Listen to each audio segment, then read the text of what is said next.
இன்னைக்கு நம்ம வீட்டில் ஸ்பெஷல் லஞ்ச் தான். ஐலண்ட் ட்ரிப் போனாலே கண்டிப்பாக இந்த ஒரு ரைஸை வாங்கி சாப்பிடாம வர மாட்டேன். ஹாய் வணக்கம். இந்த கோமோ ரைஸை பற்றி தான் நான் சொன்னேன். கோமோ ரைஸே நல்லா ஃப்ளேவர்ஃபுல்லாக இருக்கும். அது கூட வச்சு சாப்பிட ஐயம்பக்கா. இந்த கோமோ ரொம்பவே ருசியாக இருந்துச்சு. நீங்கள் கண்டிப்பாக ட்ரை பண்ணணும்னு தான் நான் சொல்லுவேன். இல்லை நம்ம கோமோ ரைஸை ரெடி பண்ணிக்கலாம். சமைக்கிற எண்ணெய், நெய், பட்டை, பூ, ஏலக்காய், சிராய், இது கூட அரைச்ச வெங்காய பூண்டு பேஸ்ட்டை சேர்த்து வதக்கிக்கலாம். அடுத்து கொத்தமல்லி வேறு, கொரன்னு அரைச்ச மல்லி சீரகத்தை சேர்த்து வதக்கிக்கலாம். அடுத்து மசாலா வகையை சேர்த்து கொஞ்சம் தண்ணியும் சேர்த்து நல்லா வதங்கணும்னே ஊற வச்ச பாஸ்மதி அரிசியை சேர்த்து அரிசியை நல்லா கலந்து விட்டுக்கலாம்.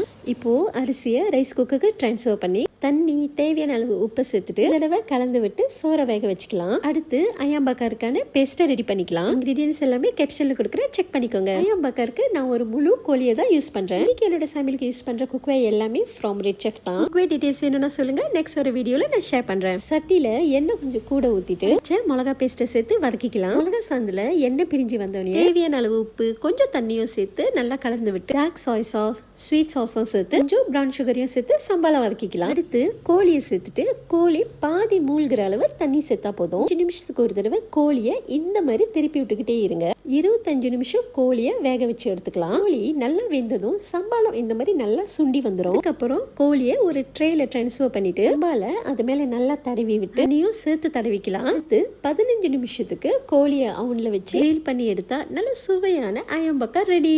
Happy drying.